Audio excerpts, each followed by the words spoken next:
Hey everybody, Bob Chick along with Sugar Shaun Ray. We are back with another edition of The Voice of Bodybuilding, right on the heels of the Arnold Classic, the season opener, Shaun, and we were freezing our Man. asses off in Columbus, Ohio. It definitely was in California, man. But there was no rain and no snow, so we survived. And again, I like to brag, my 37th consecutive Arnold Classic, and it was one of the better attended ones. I got to say, it looked like the attendance was up. Well, attendance was up, and most of the attendees were at the Panada booth. Of course, our top sponsor here, as both of us were in the booth, splitting time between them and Mutant. But you can't say enough about the great job that Eduardo does and the entire Panada staff of putting together a great booth. We were just slammed the entire time. Of course, we had the champs on hand with Ronnie Coleman, Phil Heath, and a whole host of other people that would come by. A lot of legends coming by the booth as well, Shaun. Oh yeah, I mean, I was surprised. Hani Rambod's one of the more likable guys over there. He's got a pretty highly decorated resume and had a pretty decent attraction over there at the Panada booth. But of course, I'd be remiss if I didn't mention that also on the other side of the amateur stage and the expo stage was the Mutant booth, and we had the three-time world champion of the Arnold Classic, Mitchell Hupper, in there, and that was a big deal, along with five-time Olympia winner Andrea Shaw. I didn't see the Giant Killer; he didn't show up, but between Panada and Mutant, things were popping off. Yeah, Mutant, Jim McMahon, again, George, the entire crew, great job on the booth, representing as well.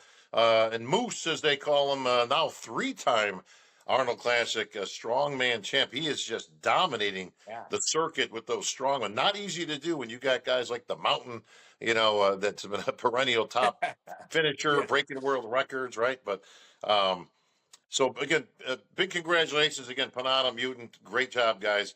But we had to get down to the business of bodybuilding, of course, Shaun, as we were there witnessing history being made. As it was, speaking of the Giant Killer, he was in the lineup. We'll get to him in just a minute. But as we speculated Yeah. in our competition, I was going to say in our show before the competition, who could win this thing?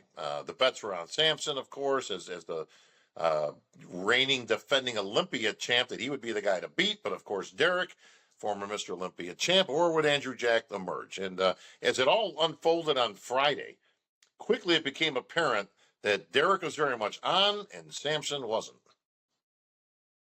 Well, I don't know that Samson was all that off, other than, Derek was better than he was at the Olympia. So, and you got to remember too, we're in a different state, different lighting. Those Yep. stages, they make a big difference. And Derek's tanning and his coloring. What I noticed about Derek was that he never did actually break a surface sweat.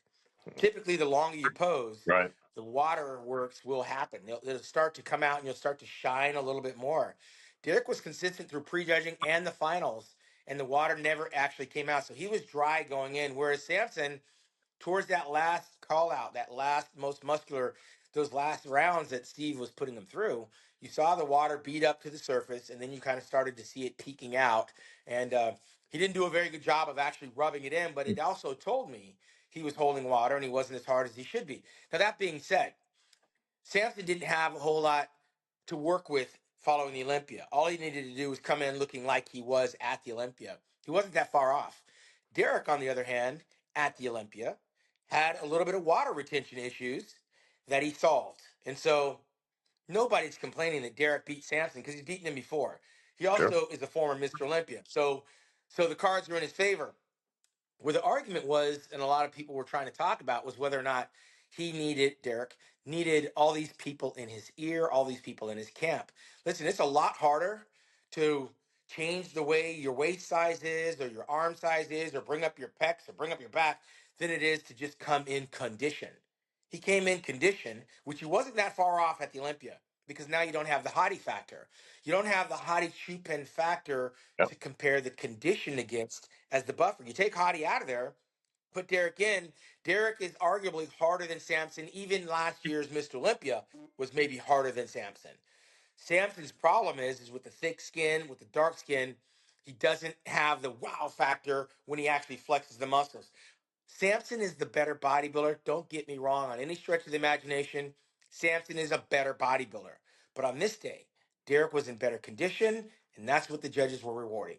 Well, we have a whole lot to unpack here. So let me just try to tackle this one point at a time. So let's stick with Samson for just a moment. Everybody knows I was on record saying I was not a big fan of him going in this competition. Although we both understood that there's a lot of money at stake here with $500,000 and an Arnold title.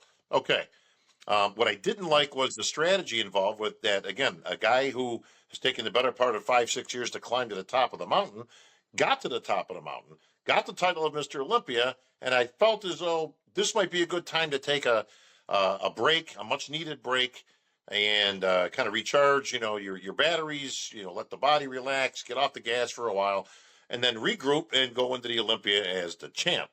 My fear was, of course, exactly what happened, that he could possibly lose. So my question to you, Shaun, is this: was this a tactical mistake? Take the money out. I don't know what second place was. They never announced anything but the first place. So I don't think it's more than 150 or 200 though, from information I got. But let's take the money out for a moment. Did Samson miss an opportunity to get an off season? Because now what happens is, okay, now we're in March. Well, now if he's going to take some time off, let's just say he is. He's got April, May, June, July, and then you're going to go. The rest of the months you got to prepare for the Olympia. So, did he miss an opportunity to get an off season, or could this mess him up now for preps into the Olympia? Well, no, I think we were both in agreement that he should have just taken the crown and taken it around the world and gone on tour. As a matter of fact, he's doing just that. But he had other aspirations because he's probably on the clock. He's like, look, I want to get this stuff out of the way while I'm young, while I'm fresh, while I'm not injured, while I'm very near to or at the peak of my popularity in my career. Let me go bang this contest out. Had he lost to Andrew Jack, I'd be concerned. Had he dropped down and got beaten by Brandon Curry, I'd be concerned. He lost to another Sure. former Mr. Olympia, who's highly decorated, a former USA champion, a former 212 champion, a former Mr. He didn't lose to a slouch, and he wasn't that far off. Right. He would have never made the kind of money on that night that he made um, making guest appearances. So he set Sure. himself up now where whatever offseason he has from March until May, it's a sizable amount of time to rest, he could recover, and Derek is in the same boat. So the playing field is level. I mean, Heidi Chupin is the X factor because he's taken the whole year off. But we watched Jay Cutler do the same thing. He would come in and he won three Arnold Classics, and he Right. got three second place runner ups in the Mr. Olympia. Where else are you going to make that kind of money to sustain the machine? So was it a tactical error because now he's got this blemish on his record? On a very small part. Does it set him up financially, which is why you do this? It's the business of bodybuilding, Bob. Right. If you're going to compete in a $10,000 show or a $20,000 show or a $100,000 show, and you have to win to get that money, he made a tactical, smart decision to get the second place prize money, set him up, give him a good offseason, and make another run because Derek is in the same boat, and we witnessed Derek run out of gas at the Olympia last year Right. without doing the Arnold Classic. So it was a two-man race, which we predicted. I don't think it takes any shine off of Samson. Being second in the Arnold Classic is no slap in the face. Chris Cormier made a career out of getting second at that Yeah. show 6 different times. Well, let me ask you this, And Shaun. of course, Let me ask you this, bro. If this is the business of bodybuilding that these guys are involved in, and that's absolutely up to them, and I think it's a great idea. Could we see Derek and Samson at the rubber match in Pittsburgh? I personally don't think Samson has anything else to do this year on the competitive side except wait for the Olympia. Derek, I mean, it's not necessary to go out there and compete again because again, he also was in last year's Olympia. I had advised Fitzwater to take some time off because he did 6 shows. Right. Um, Derek has nothing to prove. He's gonna have to, if he's smart, he's got his eyes on Hadi Chupin, right? And again, we looked at Derek and go, what's wrong with him? And we're sizing him up against Mr. Olympia. There was nothing wrong with him. Mr. Olympia was off. He had thick skin and he had a little bit of too much water, which we predicted was probably going to be the case before he ever arrived in Columbus, Ohio. Just based on Samson's history, we thought he can lose this show, not because of body parts, but because of condition, and that's what happened. Derek has nothing else on the competition stage to prove except for go to the Mr. Olympia and try to get that title back. Think about it. Heidi Chupin has been trying to get that title back Yeah. for how long? Derek lost the title over 2 years ago. Brandon Curry never was able to recapture that fame when he won the Mr. Olympia. So the window's very small. Derek has got to be tactical about this decision making. These other shows, they're not the Arnold Classics, and these other guys have to have an opportunity to come up. If I'm Derek, I represent, sign some autographs, kiss some babies. If I'm Samson, I continue my tour as Mr. Olympia. Enjoy that run because again, it's never guaranteed. Samson only has to get back in shape to retain that title and defend it. Derek has to maintain this kind of condition to actually recapture the title. It makes things very interesting coming up to October. Shawnee, Hadi Chupan may just be the smartest strategist out of all of them because he did decide to bypass the Arnold. I don't have any indications that he will be in Pittsburgh, New York, or anything else.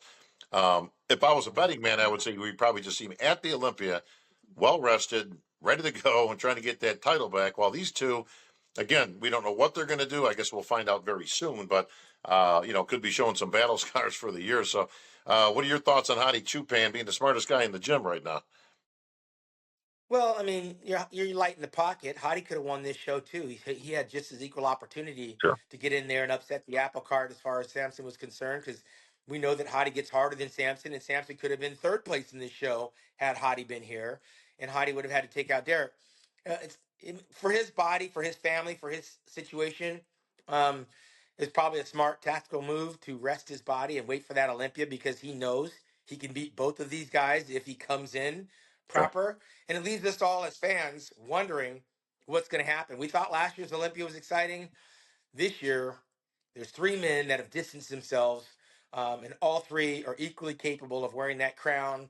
And man, it's going to be very interesting to see the small changes because it's really small nuances. Yeah. Derek has to repeat this. Derek has to repeat this condition. Samson's got to tighten up his condition, and Hadi with the long layoff has got to show us that he's able to match the condition from the front to the back in order to take both these guys out. So we've seen this movie before. However, this time we just don't know how it's going to end. Well, speaking of a movie, that's what I thought I was watching when Andrew Jack took the stage. As he had a lot of support going in the show. We speculated, of course, that should we see an Andrew Jack at least as good as he was in Texas last year, or better, that he literally could contend for the title and may even push Derek out. That was not the case. We saw a very good Andrew Jack. I'm not so sure he was as good as he was in Texas still last year. His routine was a little funky. First of all, to whoever was backstage expediting, we have a no props rule. So I get, he came out with a mask and this blindfold thing. I guess it was some ode to Cedric McMillan. God bless him.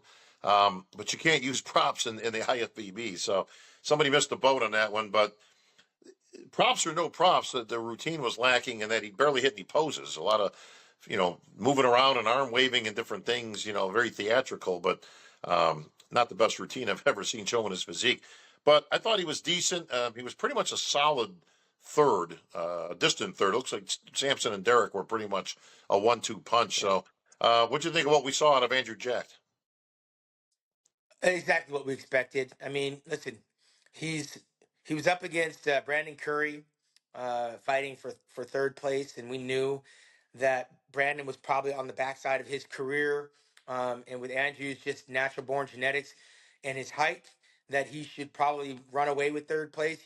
It was questionable. He could have actually lost to Brandon Curry. Actually, um, when we start talking about posing, it's almost a non-starter for me since they don't score the round. It's almost like why even talk about it. However, we did watch Derek walk off with a Yeah, $10,000 10 heifer, grand. Yeah, with the best poser award. So some people understand that even though the round's not scored, it's entertainment. It is your legacy. It is your signature, and just a small effort can put $10,000 in your pocket. yeah, And Derek understood the down and distance. I'm not sure when you mentioned Cedric McMillan in the same breath as Andrew Jack, I don't think that's even comparable.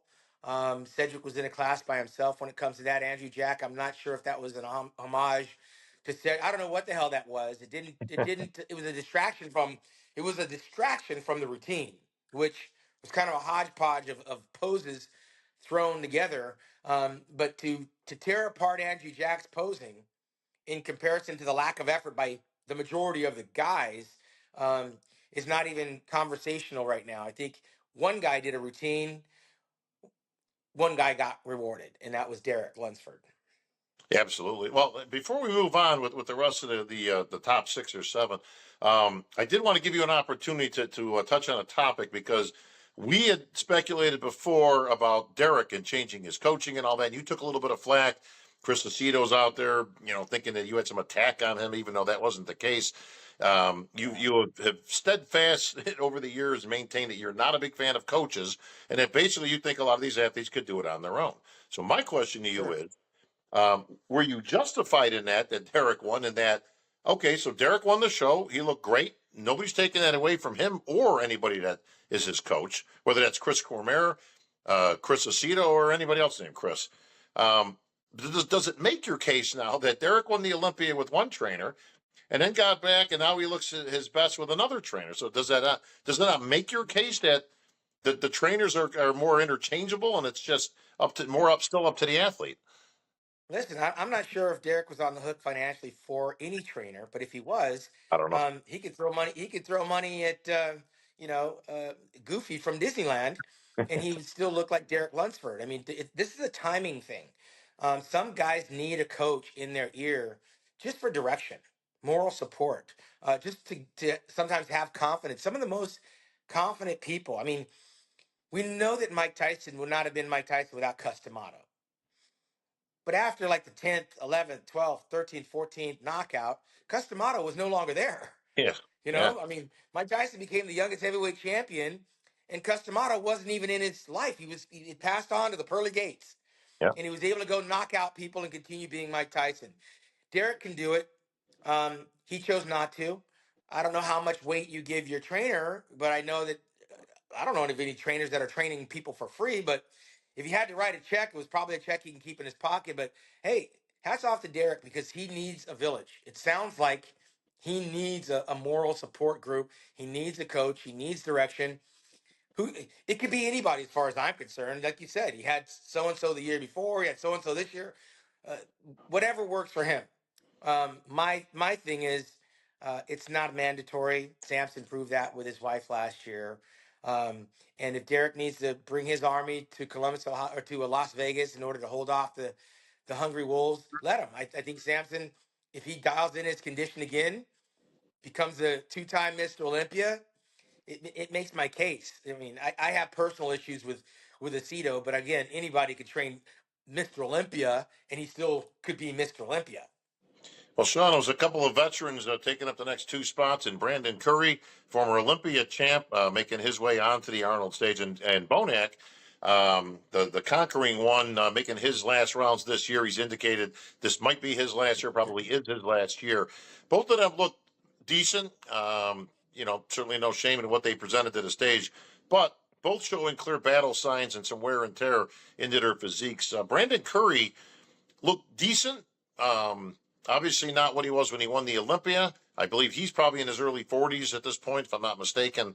But he has indicated that you might just see him at the Masters Olympia. I think he actually made it clear, and he's pretty much committed to it at this point. You and I talked about this off camera. I think it's a good move. I mean, listen, put a Masters Olympia title in your pocket. He'd be very difficult to beat there, barring anybody else that shows up out of the current crop that's qualified to do so. But I still think he should go out on the Olympia stage if he's going to go out.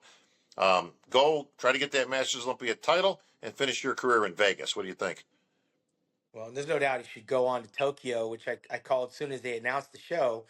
That's Brandon Curry's show to lose. I think he's a better bodybuilder than William Bonac at this stage of his career.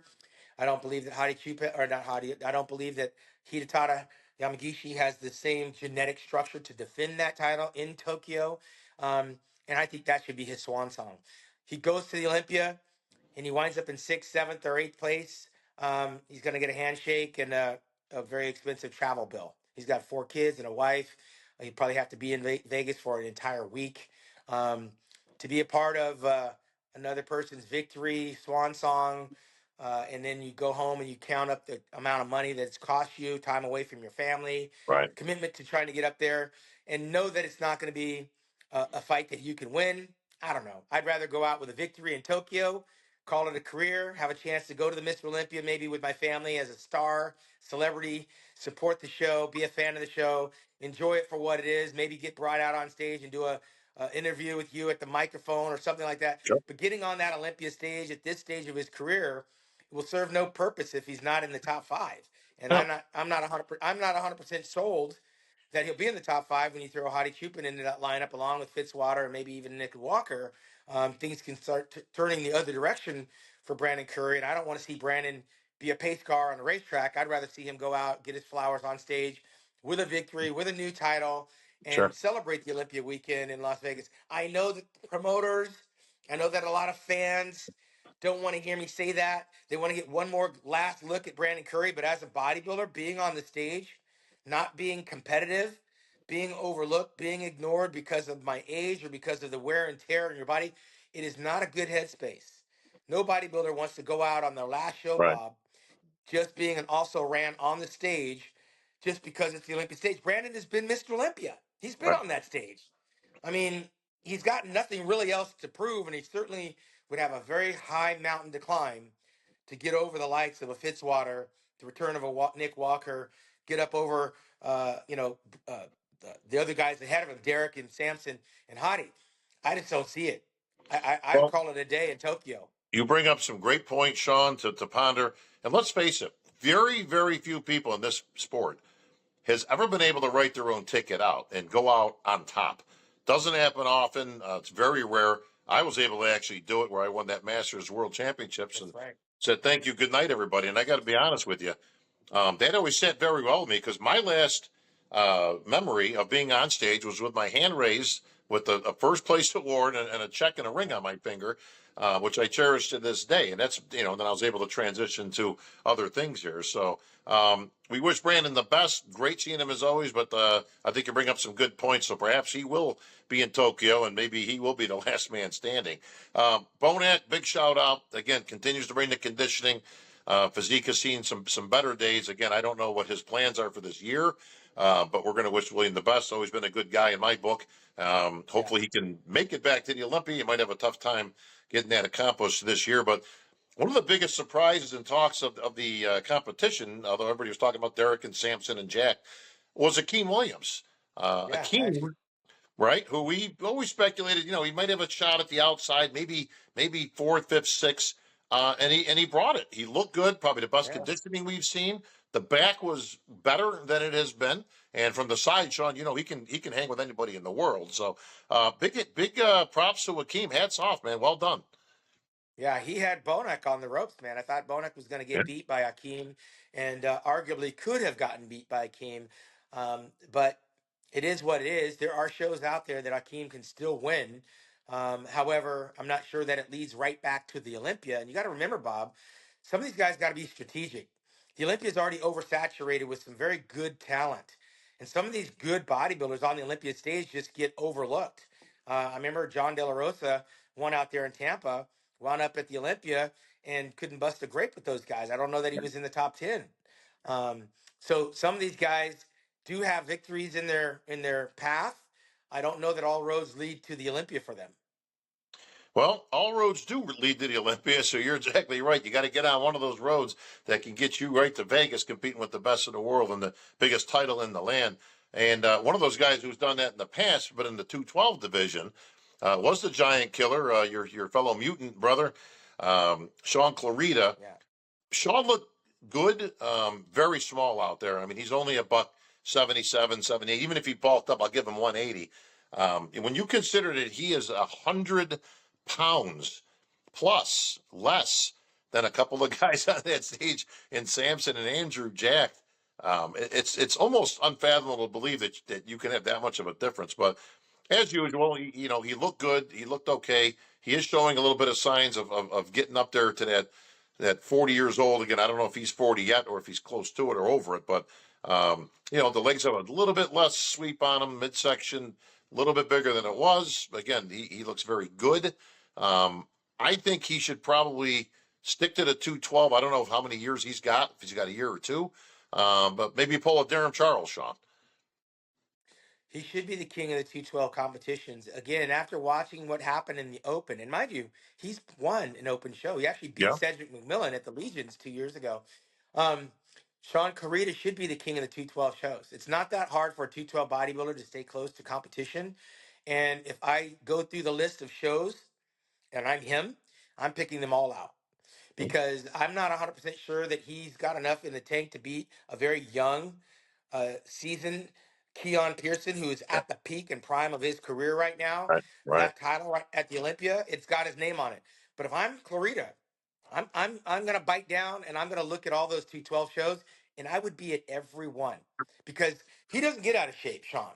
But when you stand him next to a guy that outweighs him by 100 pounds, it doesn't matter what kind of condition Shaun is in. No. It's it's apples and oranges, right? But in the 212, there's not another 212 bodybuilder out there, with the exception of Keon, that I believe can beat this kid.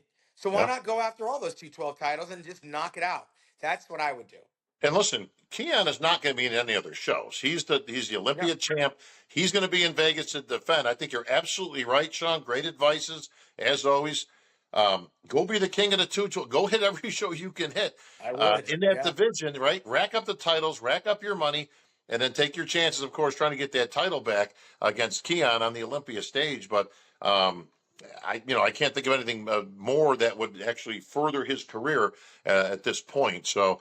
We'll see what Shaun decides to do. Again, we haven't had any conversation with these guys and their futures of this, but that was pretty much the cream of the crop in the Open, Shaun. But we're going to move into Classic now, brought to you by our good friends at Celsius. They were there on hand with the big booth, and they had a whole bunch of celebrities there, Shaun. I actually saw. You got to give credit to these guys. So Samson is a Celsius athlete, and he was yeah, at the booth. He actually had some time carved out, and you got to give credit to these guys. Listen, prepping is not easy. It's very easy to kind of secure yourself away in your hotel room and eat and sleep and just tend to your own business there. But a guy like Samson recognizes he's a consummate professional. Get out there, meet and greet the fans. Even if it's an hour or two. Whatever it was that he was there, but he was there in the Celsius booth, shaking hands and kissing babies. yeah. I know that's great for the company, and it's actually even better for the athlete because as a former athlete, I don't think there's anything that compares to the feeling of the adulation for the body of work that you do. Most of the guys lock themselves away. They want to wait till after the show, and it's a different thing. I mean, these people come from far and wide to see these bodybuilders in the flesh, and it's very impressionable when a person buys that plane ticket, books that hotel room, rents that car, buys the event competition ticket, stand in line, and then they get up there to the very person that's inspiring them, whether it was back in the day in the magazines, on the YouTube videos, or on their Instagram feed, and you take the time to shake their hand, and it comes through their hand into us as bodybuilders and athletes, and remind us that all those lonely nights and sacrificing on the meals and the aches and pains, they give us the energy that we're giving back to them. So for Samson to make himself available at those booths and to watch the smiles on the athlete's face, um, in retirement, it makes us all kind of feel good. When we watch it, we still kind of feel it, right? So yeah, it was really good to see the lineup of people there for Samson and all the things in Samson's mind about trying to recapture this title. He had won the Arnold title before, Sure. but it's too bad that some of the athletes lock themselves away and they miss out on that opportunity. Well, Shaun, the classic division delivered with Chris Bumstead retiring. It's kind of a wide open. Who's going to take that top spot Yeah, at pole position? Mike Sommerfeld, certainly with his presence at the Olympia, right. he's been the most talked about man in the lineup. But it was a three-man race right off the bat with Mike Sommerfeld, Logan Franklin, and Matt Grego, three very good young talented gentlemen who will be making up the betterment of the next 5 to 6 years. Um, Yeah. Logan Franklin really brought it. I mean, that's the best Logan I've ever seen. He ended up winning the best poser again. That's his second Arnold title. So he's made 20 grand over the last couple of years just in posing. And Matt Grego, what a great physique on this young man. He is right there also. As the smoke was clearing, Mike Sommerfeld was starting to distance himself, and it looked like a race for second place between Grego and Franklin. How did you see it? Yeah, I mean, listen, I'm very familiar with Logan Franklin. He's won the Sean Ray Hawaiian Classic twice. And he's talking about coming back again this November the 15th in Honolulu. Um, he won the best poser because he is the best poser. He puts the time in. The first time he won that, Fit Doc Productions presented him with the $10,000 check. That's where that best poser award started. And he came back and got it again. It's not a consolation prize. When you watch these Yeah. guys pose, Yeah. Logan makes it look effortless because he puts in the homework. He does it. And it seems like it's easy for him, but it's not. The guy practices and practices. And even Arnold in his seminar the next day said, you know what? You have to put in the effort. And when you put in the effort, these little rewards make up for some of the sacrifice. And it definitely reminds you of the time that you took away from the rest of your life. You got $10,000. There's a whole lot you can do with that money. And even though Logan may not have expected to win that award, because he'd won it in the past, he made sure it was very hard for anyone else to win it. And again, they recognized his effort. He got rewarded for it. No slap in the face. That was a tight contest. I think Sommerfeld was a little bit more complete. Almost, he's got to be careful he doesn't become a 212 bodybuilder. Right. He's so complete. Logan has the lines. He's kind of like Arnold, right? Arnold didn't have the best symmetry. He didn't have the Right. best structure. Right. And neither does Logan. But when Logan gets into the pose, he's a master of the classic looking physique, and he's very close to victory. That title is still within his reach. He missed out on last year's Olympia. Things went south Yeah. right on the day of the show. But I'm looking forward to him getting back to that Olympia. He's going to have to qualify. He's going to have to win a show, and that's not the easiest thing to do. And of course, after the Olympia, he can come back to Hawaii for a three-time champion. But Yeah. that classic physique division, boy, Raymond Dino wasn't there. The Bear wasn't there. What's the Right. young kid from Germany? Yeah, no He was, miracle bear on this one in Urs, but yeah, Michael DeBoel was there. Michael's very consistent, a solid fourth here against the better competition. He blames it on me actually because every show I've ever announced him in, he's actually won. So yeah, he's like, bro, just when I needed you on a microphone, you're nowhere to be found. But the other story of that class wasn't the winners; it was the loser, in yeah. Wesley Vissers, who was the reigning champ. So he won last year, came back, didn't have a great Olympia. He wasn't even close to what people thought was his best. They thought, the speculation was he was going to be up there with Bumstead fighting for the title. That wasn't the case. Right. He took another step back at this show, landing in fifth place, but the physique was just not there. Now, I don't know his particular circumstance. I didn't get a chance to talk to him, but I'm getting the idea that he's having a hard time making the weight for his height. Just going by what I'm seeing in his physique, he was even more streamlined. The legs were down. That's usually an indication of somebody who has to crash to make that weight. My suggestion for Wesley, because he's going to have a very difficult time with those guys you just mentioned, getting back to the top of any major show, I would have him seriously consider going to the Open. I would take the governor off, get in the gym. He's got a good structure, very Arnold esque, and he's done well here. But has he outgrown the classic division, Shaun? I agree with you. He should be in open bodybuilding, and he would be the next coming of Arnold. Imagine that guy not having to diet down to make weight. Right? How much fuller, how much fuller and rounder the presentation would be. Well, He here, would wait a make minute. life Here, hard I for a can give lot you of that. When he bodybuilders. turned pro, he was a lot bigger and fuller. You go back and look. He turned pro at one of my shows in the UK, and he is very Arnold-esque looking. And I would love to see that return, but I think he can get a few more years out of his career. If you see that physique 15 pounds up, 20 pounds up, he's formidable. I said the same thing about Derek Lunsford after he Yeah, won his very first 212. yeah, I that's said, right. bro, there's nowhere else for you to go. You got to go open. You can beat these guys in the Open Olympia. I said that over 3 years ago. Shaun Clarida. He, this is a guy could win some actual bodybuilding shows. And I Yeah. think that's the solution. Listen, I could only relate these experiences with my own experience. I remember when I came in on the last minute of the Arnold in '96. I jumped in that show because I had done very well in other shows, and I dropped down to fifth place. '96. They wrote me off.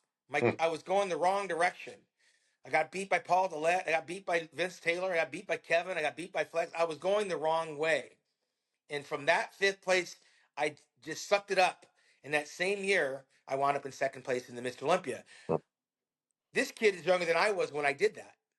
So if he makes a little turn to the right, he could turn to the light.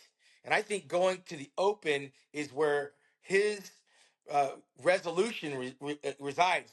Doing the same thing over and over again, expecting different results, sometimes is not the answer. He needs to do what Derek Lunsford did. When Derek Lunsford did not have to make the weight, filled out his physique, the only thing that happened was he became Mr. Olympia. I think this kid right here has the potential to go a lot of different places in the open bodybuilding, a lot further than he would sucking down, sacrificing muscle and size, battling these guys in classic.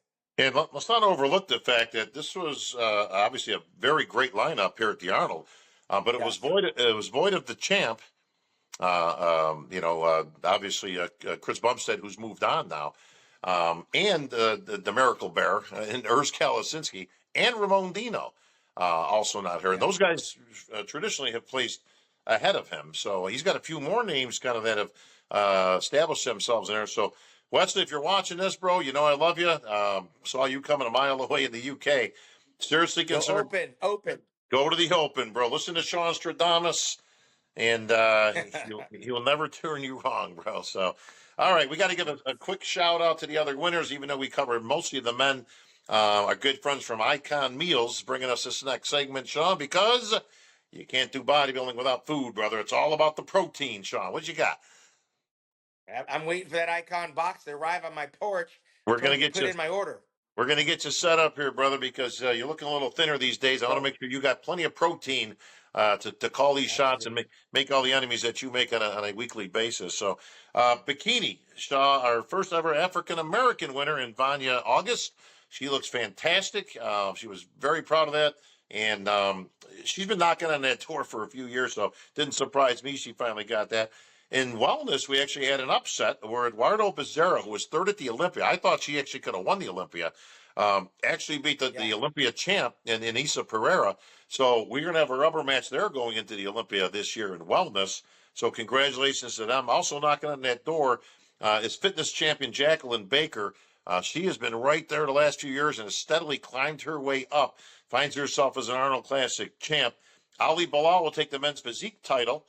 Now, to your point earlier on the coaches, Ali actually used to work with George Farah, decided to kind of go on his own this year with no coach or guru, and he finds himself in the winner's circle once again, the number one contender to that Olympia crown that Ryan Terry holds. I got a strange idea here that you might see Ali Bilal in that winner's circle this year, so Ryan's got to certainly keep on his toes and try to make it three. And in wheelchair, it was Rashish John for the second year in a row. Big shout out to the beast, Nick Scott, out there for all his continued work in wheelchairs. So that was the best of the rest. On the other, if anybody's looking for results of the other classes or divisions, if you will, they don't have them there. So there's no figure, no women's physique, no 212, and no female bodybuilding. Yeah, I mean, it's a streamlined weekend. I think uh, I didn't really hear any complaints. It's not a slap in the face to those other divisions that Arnold doesn't have all of that, which makes the Olympia even that much more prestigious because that's the only place that you can Yep. go for that like Super Bowl of bodybuilding. That's what the Olympia differentiates itself from the Arnold Classic weekend. It's not a slap in the face that they don't hold it. There's a lot of other shows. We're at no shortage of shows, and those shows have represented at the Arnold Classic. So I think having the weekend streamlined makes it easier for us. Those athletes that are in those divisions have a chance to represent their companies at the Arnold Classic Expo weekend. I mean, let's be honest, it's a place where a lot of business is conducted. So seeing some of those female bodybuilders like Andrea Shaw off season Sure. representing with the Olympia medal, meeting and greeting her fans, it's great, including some of the other divisions that are not represented there. I don't think that's a slap in the face to them that they're not included with the Arnold. But if you want to see it, come to Vegas in October. It makes it all the more exciting. Sure. And listen, Arnold is ultimately the promoter of the event. He's free to have whatever he Yeah. wants or whatever he doesn't have there. And I'm going to kind of go off on a rant here on this because I think there's some things that need to be addressed. That a lot of questions out there and speculation, but we're here to set the record straight as always. Arnold was at the Sunday seminar. He had a lot of different subjects they were touching on. Great job, by the way, to David Bay, my buddy who took over the mic skills for the weekend. Great job, David. Didn't expect anything less from you, bro. So hats off for that. One of the questions Arnold wanted to kind of go off on men's physique. He's not a big fan. He said as much. Doesn't get the shorts thing. He doesn't, and again, he makes kind of some fun at it where he's like, I don't understand why they cover up the legs if they're going to do it, this and that. Listen, here's my advices to you, Arnold. All right. I love you. Nothing but mad respect. We've worked together for many, many years now. But if you don't like men's physique, don't have it. Nobody's got a gun to your head when you sign that agreement with the IFBB Pro League to have all the divisions. You've proven that as you don't have 4 of them now. That's fine. That's up to you. That's your decision. Take men's physique out if you don't particularly care for it. Jim Mannion, who I'll speak for in this instance, really wouldn't care less. I mean, it's not his show. He collects sanction fees and they sanction shows. If you want to have 3 divisions, have 3. If you want to have 2, have 2. But don't complain about it and then continue to have it at your show. It just, I don't know, seems a little odd to me, Shaun. Well, to his defense, listen, I'm not a big fan of men's physique. I do have it because I recognize I'm a promoter and it's a business. There is a population of athletes and fans Yeah. that enjoy it. I'm not one of them, right? I mean, I like 31 flavors, but when I go to Baskin Robbins, I only pick out the 2 that I like. It's But nice to as a see the other businessman, options. you recognize that it's our biggest division that we have. Bikini and men's Okay. physique are the biggest divisions that we actually have out there. Well, I mean, I listen. I'm an opinionated person, just like Arnold. He recognizes that, but he can speak his truth Sure. that it's not his most enjoyable thing to watch. I don't particularly care to watch men's physique because I come from the same cloth that Arnold does. That I want to see more done. I want more demonstration. Standing there in a quarter turn does not do anything for me, especially when I get to that 30th, 40th, 50th, 60th, 70th athlete when I'm at the Olympia weekend. Makes for a very long weekend, and I'm Sure. I'm almost half asleep at the wheel. So by him verbalizing it, I don't think we should put a whole lot of weight behind it. There's a lot of things that we don't all agree on and about what we like, but hats off to him that he does have it, that he does put his name on it. Those athletes are forever going to be able to say, "I'm the Arnold Classic Men's Physique winner," courtesy of Arnold Schwarzenegger. Whether Arnold likes it or not, he's providing it. But if you ask a question, don't be afraid of the answer. Look, this is his opinion. He's one guy. He doesn't like it, but he provides it. I also am not a fan of men's physique, but guess what? I have it at my show in Hawaii. I come from the bodybuilding space, but I don't have open bodybuilding pro, which I love. That's where I'm from. I don't put it on in Hawaii because there's no market for it in Hawaii. I put on men's physique because there's more athletes that do it. There's more fans that are involved in it. So I have to do that for the sake of satisfying my audience. I think Arnold, as a businessman, recognizes that. Hats off to him for saying it's not my favorite. I mean, I'm not going to slap him across the face because he doesn't like. He puts it on. Let's give him his props. Yeah, listen, we appreciate all the Olympia qualifiers out there. Arnold's being the biggest one, of course, in the season opener. So, as we finally say, all roads do lead to the Olympia when it comes to bodybuilding, and the Arnold's happens to be the biggest road that we have. So, I give total props as the athletes obviously have an opportunity to get to the Olympia. So, as we all know, Shaun, all roads do indeed lead to the Olympia. The biggest road, of course, always has been and will be the Arnold Classic that starts the season off in March. Now we're going to march our way on to Detroit. That's coming up. Fuad Abiad show. New York, the first ever Pittsburgh. They're putting a lot of money and a lot of time into that event to bring that to fruition. And then, of course, all the Yes. shows throughout the season. So we are literally just starting out. So for these athletes, get out there, compete, take your shot, and get on that Olympia stage because at the end of the day, Shaun, the Olympia is the biggest stage we got, the Super Bowl of bodybuilding, and it comes up real quick in October. Yeah, well, if I'm not mistaken, I believe there is a pro show at the FIBO in April before Detroit, correct? There is actually because I talked to Sergio, and for all those wondering where Yeah. Sergio's been, well, he's been in the gym taking care of biz. He will be actually debuting this year at FIBO. So you're right, there is a big show there and a great opportunity not just for Sergio but anybody out there, especially in Europe because it is in Germany. So you might see some names in there you don't normally see on a pro stage. Yeah, well, I'd be remiss if we didn't also acknowledge I'm still recovering from that weekend, my 37th Arnold Classic. Big Mike Katz, Ah, one of the yes, featured stars from Pumping Iron, in receiving the Arnold Classic Lifetime Achievement Award. I think David Bay mentioned that he was the winner of the award. It's not a prize to be won. right, It's right, actually an honor that he was selected and chosen. He didn't beat out other people. It wasn't actual competition. It was an acknowledgement by an old friend by the name of Arnold Schwarzenegger. They have huge history. I'm not sure how long ago 1975 was. Was it 50 right. years? Um, but that's how far back him and Mike Katz go. And Arnold has some very profound memories of what Mike Katz's footprint in bodybuilding meant to him and his training partner, the late Franco Colombo.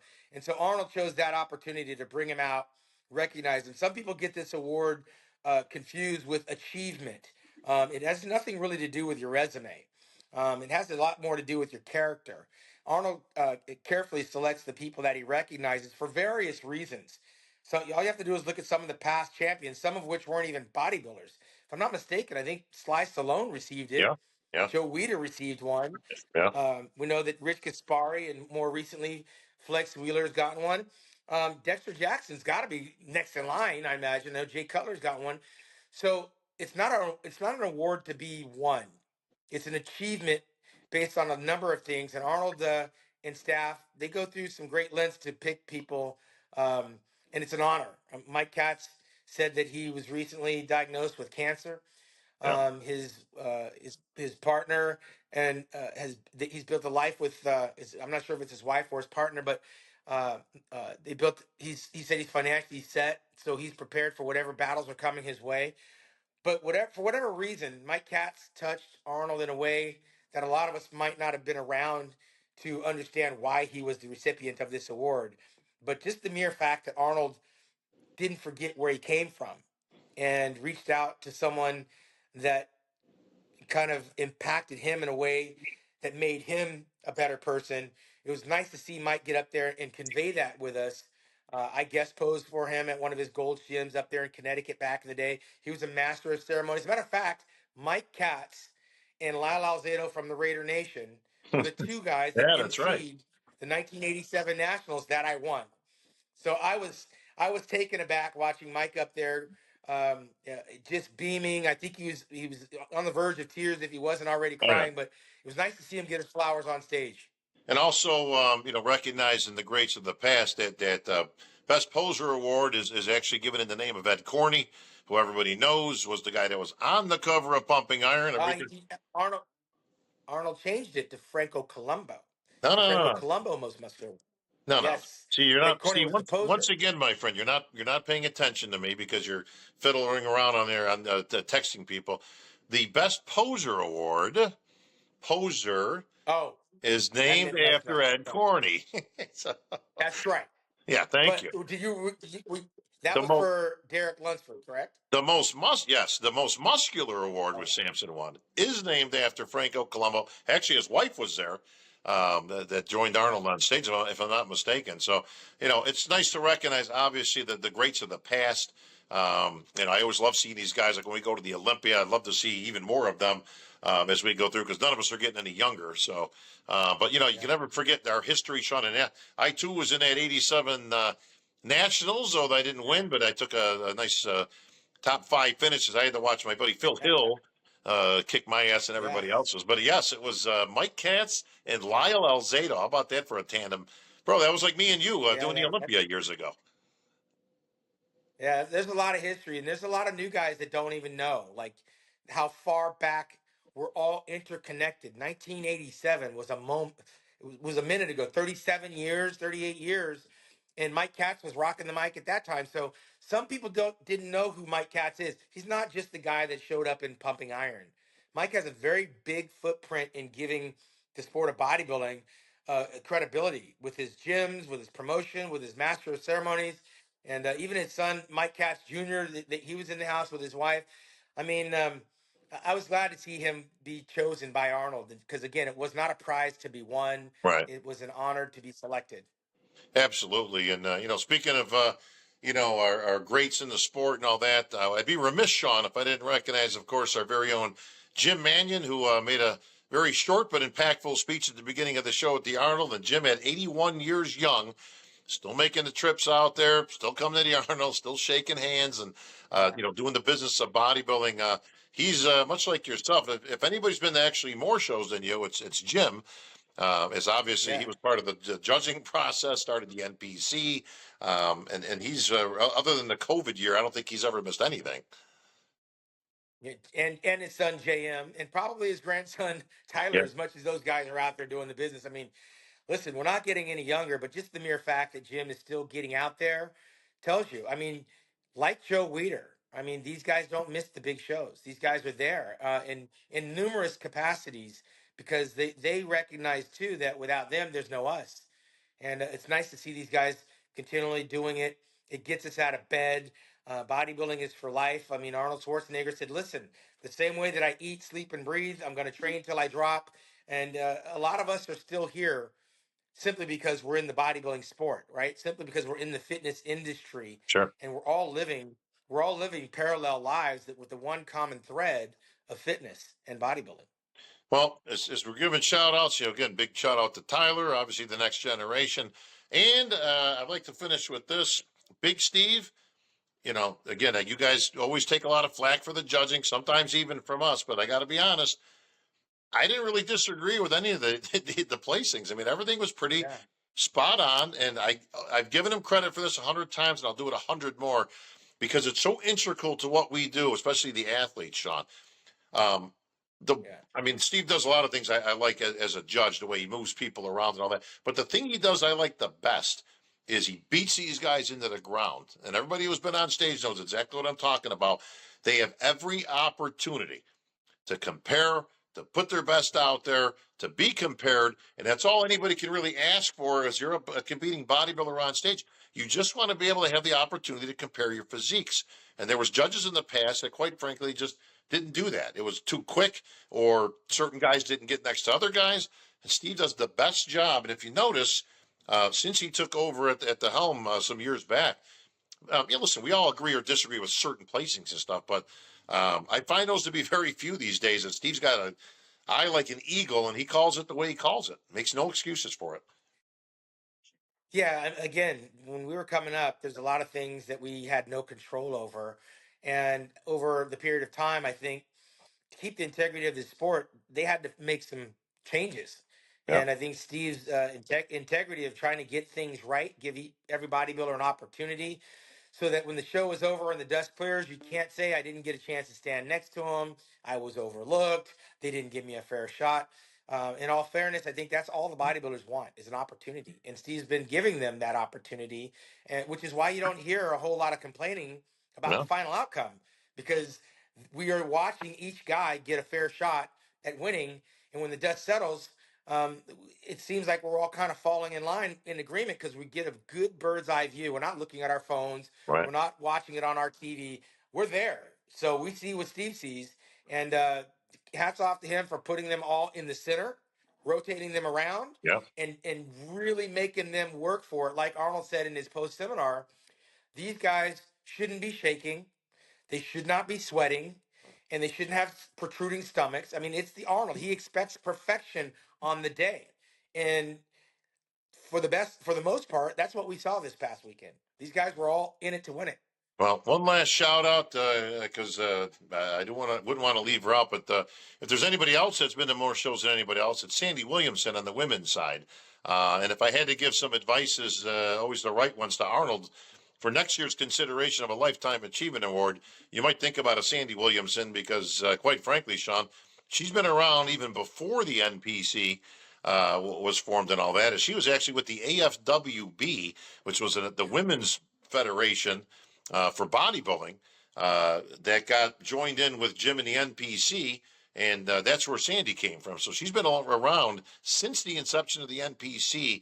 And even though she retired from nursing, she was a full time nurse, head nurse for 25 years or whatever it was. She never misses no shows, and she is there. And I've watched her at the end of a show, Shaun. She'll have a line of 50 girls looking for feedback and what do I need to do, and she Yeah, will sit there and give them, each one of them, the attention that they want, that they're looking for. So big hats off to the judging panel. Again, great job. We got to give credit where it's due, Shaun. Yeah, absolutely. She's a rock, and she's just as invested in this game as Weinberger, as a Mannion, as you and I are. I mean, Yeah. it takes some stamina to get up and do this every week, and to get on those planes and look at these physiques, and to hear the complaints, and to give your advice, and to recall what person, what color outfit they had on, what number they were on Right. stage, not knowing them personally, yet being able to give them advice and recall all that. There's a certain skill set. Not everyone has it, which is why she stands out amongst a lot of the promoters and judges. All right, Shaun. Well, great recap of a great event that starts off the season, and then we are ready to go. Of course, we'll be covering every show that we can be at personally, and if not, obviously every week we will be doing our best to give coverage or our critique from the best seats that we can possibly have on the internet or whatnot. But we cover bodybuilding, buddy. That's what we do. So on behalf of Sugar Shaun Ray, I'm Bob Chick. We'll see everybody next week.